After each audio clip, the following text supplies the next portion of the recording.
2001-এই last একটা সুষ্ঠু এবং নিরপেক্ষ নির্বাচন হয়েছিল। তাহলে প্রায় 26 বছর পর আমরা নির্বাচন পেতে যাচ্ছি।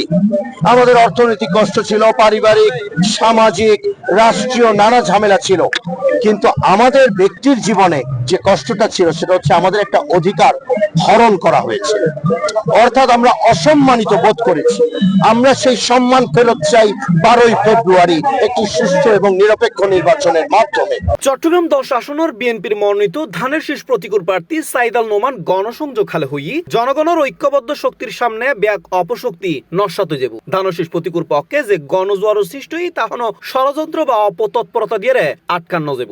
আমি বিশ্বাস করতে চাই আমাদের আগামীর এই 12 তারিখের নির্বাচন জনগণের স্বতঃস্ফূর্ত অংশগ্রহণে একটি অবিস্মরণীয় নির্বাচন সংগঠিত অনুষ্ঠিত হতে যাচ্ছে। কোন ষড়যন্ত্র, কোন অপশক্তি যখন জনগণ মাঠে থাকে, যখন জনগণ ঐক্যবদ্ধ থাকে, যেমন দেখেছেন 24শে জুলাই আগস্টে, এই ভোটের দিনে যদি জনগণ একসাথে থাকে, কোন অপশক্তি, কোন ষড়যন্ত্র, কোন 2008, 14, 18, 24-এর নির্বাচনের পুনরাবৃত্তি করতে পারবে না তারা, ষড়যন্ত্রকারীরা।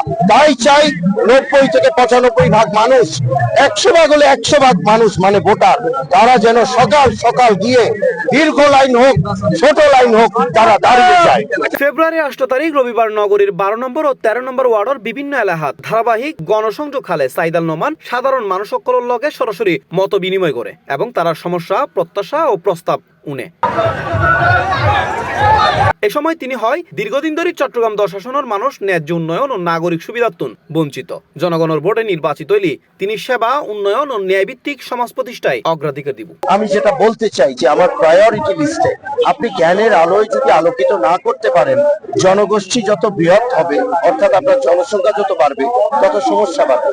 আর যদি খুব সুশিক্ষায় সুশিক্ষিত অথবা অ্যাডাল্ট যারা প্রশিক্ষণ প্রাপ্ত যদি আমরা জনগোষ্ঠী এবং আগামী প্রজন্ম বানাতে পারি, তাহলে জনসংখ্যা যত বাড়বে আমাদের শক্তি তত বাড়বে।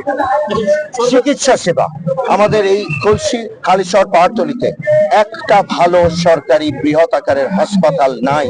কেন? আমি উত্তর জানি না। 54-55 বছর পার হয়ে গেল, আমাদের এই হাসপাতাল একটা না, সম্ভব হলে একাধিক হাসপাতাল এখানে তৈরি করতে হবে। খুলশী, হালিশহর, পাহাড়তলী এই সমগ্র এলাকার জন্য একাধিক, সেখানে সাশ্রয়ী এবং সার্বজনীন চিকিৎসা সেবা পেতে হবে।